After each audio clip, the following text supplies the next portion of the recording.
សួស្តីអ្នកទាំងអស់គ្នាសូមស្វាគមន៍មកកាន់ DSP Learning នៅក្នុងវីដេអូនេះខ្ញុំសូមតបទៅកាន់ comment អូនស្រីលីណាដែលគាត់បាន comment នៅក្នុងវីដេអូមុនរបស់ខ្ញុំដែលគាត់ចង់ឲ្យខ្ញុំបញ្យល់ពីរបៀបប្រើប្រាស់ទៅនៅក្នុងប្រយោគកុំឲ្យខាតពេលវេលាយូរចូលមករៀនជាមួយនឹងខ្ញុំទាំងអស់គ្នាពាក្យទៅនៅក្នុងភាសាចិនមាន3ទម្រង់សម្រាប់ទម្រង់ទី1មានកិរិយាសព្ទឬក៏គុណនាមបូកជាមួយនឹងពាក្យទៅបូកជាមួយនឹងពាក្យបំពេញបន្ថែមសម្រាប់ពាក្យបំពេញបន្ថែមនេះគឺអាចជាគុណនាមឬក៏ជាកិរិយាសម្រាប់ពាក្យតនៅក្នុងទម្រង់ទី1គឺមិនមានសម្លេងនោះទេគឺយើងអាចអានធម្មតាបានថាតចំណែកឯទម្រង់ទី2មានប្រធានបូកជាមួយនឹងពាក្យតបូកជាមួយនឹងកិរិយាសព្ទសម្រាប់ពាក្យតនៅក្នុងទម្រង់ទី2គឺយើងលែងអានតទៀតហើយគឺយើងអានតអីតៃសម្លេងទី3គឺយើងបដូរតែសម្លេងនឹងការអាននោះទេសម្រាប់អក្សរគឺរក្សាទុកនៅដដែលរីឯទម្រង់ទី3គឺបកប្រែបែបធម្មតាតសម្លេងទី2បកប្រែថាទទួលអ្នកទាំងអស់គ្នាច្បាស់ជាឆ្ងល់ហើយថាហេតុអីបានជាអក្សរតែមួយសោះអាចអានបាន3សម្លេងខុសៗគ្នាយើងត្រូវចងចាំថានៅក្នុងភាសាចិននៅពេលដែលយើងបដូរសម្លេងអត្ថន័យរបស់វាក៏បដូរដូចគ្នាអញ្ចឹងពាក្យតនេះក៏ដូចគ្នាសម្លេងរបស់វាគឺប្រែប្រួលទៅតាមអត្ថន័យដែលយើងចង់និយាយ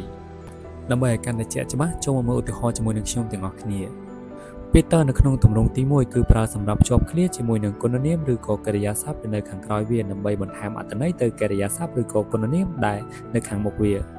ឧទាហរណ៍ថា跑得很快他跑得很快បានន័យថាគាត់រត់លឿនណាស់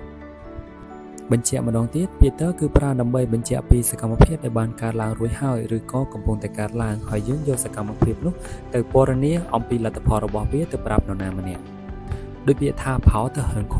សកម្មភាពរបស់គាត់នោះគឺគាត់បានរត់ហើយឬក៏គាត់កំពុងតែរត់ដែលយើងបានឃើញនឹងភ្នែកថាគាត់នោះពិតជាបានរត់លឿនមែនហើយយើងយកសកម្មភាពនោះទៅប្រាប់នរណាម្នាក់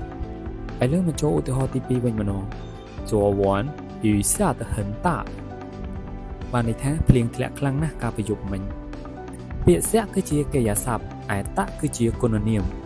បើយើងនិយាយថា昨晚下雨យើងដឹងទៅត្រឹមថាម្សិលមិញធ្លាក់ភ្លៀងតែយើងអត់ដឹងថាធ្លាក់ភ្លៀងប៉ុណ្ណាអញ្ចឹងយើងត្រូវប្រើពាក្យតើបូកជាមួយនឹងពាក្យហិនតាពាក្យតើបូកជាមួយនឹងគុណនាមដើម្បីបញ្ជាក់ន័យថាភ្លៀងម្សិលមិញធ្លាក់ខ្លាំងអញ្ចឹងត្រង់ហ្នឹងយើងយល់ហើយថាពាក្យតើភ្ជាប់ជាមួយនឹង clear កិរិយាសព្ទឬមួយក៏គុណនាមនៅខាងក្រោយវាដើម្បីបញ្ជាក់ន័យឲ្យកិរិយាសព្ទនៅខាងមុខវាឥឡូវចូលមកក្នុងឧទាហរណ៍ទី3វិញម្ដងនៅក្នុងឧទាហរណ៍ទី3នេះគឺមានកិរិយាសព្ទ2我累得走不动了我累得走不动了បានន័យថាខ្ញុំហត់ខ្លាំងណាស់ដើរមិនរួចទេដល់កន្លែងនេះគឺយើងត្រូវកត់ចំណាំមួយទៀតរាល់ប្រយោគដែលមានកិរិយាសព្ទ2គឺកិរិយាសព្ទដែលនៅខាងមុខតើជាអ្នកផ្ដល់អត្ថន័យដល់កិរិយាសព្ទដែលនៅខាងក្រោយតើវិញចូលពូតុងបានន័យថាដើរអត់រួចអញ្ចឹងមូលហេតុដែលដើរអត់រួចគឺមកពីលៃបានន័យថាហត់អញ្ចឹងមកពីហត់ទៅយើងដើរអត់រួចអញ្ចឹងអត្ថន័យរបស់លៃគឺបញ្ជាក់ន័យឲ្យចូលពូតុងហើយពាក្យតើនៅក្នុងប្រយោគនេះគឺប្រើសម្រាប់ភ្ជាប់គ្នាដើម្បីឲ្យមានអត្ថន័យគ្រប់គ្រាន់មកឥឡូវយើងចូលមកទម្រង់ទី2វិញម្ដងដែលទម្រង់ទី2នេះពាក្យតើលែងយើងអានជាតើទៀតហើយយើងអានតើអីតៃវិញម្ដងតៃបានន័យថាត្រូវតែឧទាហរណ៍ទី1我得走了我得走了បានន័យថាខ្ញុំត្រូវទៅអត្ថន័យរបស់តៃនៅក្នុងប្រយោគនេះគឺដាច់ខាតតែម្ដងដាច់ខាតគឺត្រូវទៅបើសិនជាយើងឆ្ងល់ថាប្រើយោបានអត់ក្នុងប្រយោគហ្នឹងគឺយើងអាចប្រើយោបានដូចគ្នា我要走了ប៉ុន្តែអត្ថន័យវាខុសគ្នាបើសិនជាយើងប្រើពាក្យថា我要走了បានន័យថាខ្ញុំត្រូវទៅហើយយើងទៅព្រោះតែកាតព្វកិច្ចឬក៏ដល់ពេលវេលាដែលយើងត្រូវទៅឧទាហរណ៍我要吃饭为了生活ខ្ញុំត្រូវញ៉ាំបាយដើម្បីរស់រាន我要睡觉为了我的身体ខ្ញុំត្រូវគេងដើម្បីសុខភាពរបស់ខ្ញុំទាំងអស់នេះវាគឺជាកាតព្វកិច្ចឯតែអត្ថន័យរបស់វាគឺជាពាក្យបង្កប់បញ្ជាដើម្បីឲ្យកាន់តែច្បាស់បន្ថែមយើងចូលមកកាន់ឧទាហរណ៍ទី2មួយទៀត你得多练习你得多练习អ្នកត្រូវតែវឹកហាត់បន្ថែមនៅក្នុងប្រយោគនេះបើសិនជាយើងប្រើពាក្យថា你要多练习គឺបានន័យថាគេណែនាំឲ្យយើងវឹកហាត់បន្ថែមទៀតប៉ុន្តែបើសិនជាយើងអត់ស្ដាប់គេក៏អីដែរបើសិនជាគេប្រើពាក្យថា你得多练习បានន័យថាគឺគេប្រកបវិជ្ជាយើងគឺយើងត្រូវតែវឹកហាត់បន្ថែមឥឡូវចូលមកកាន់ទម្រង់ទី3ទម្រង់ទី3គឺតើនេះគឺមានន័យថាទទួលសម្រាប់តើនេះគឺងាយស្រួលជាងគេឧទាហរណ៍ទី1我得了一个礼物我得了一个礼物បានន័យថាខ្ញុំទទួលបានកាដូមួយ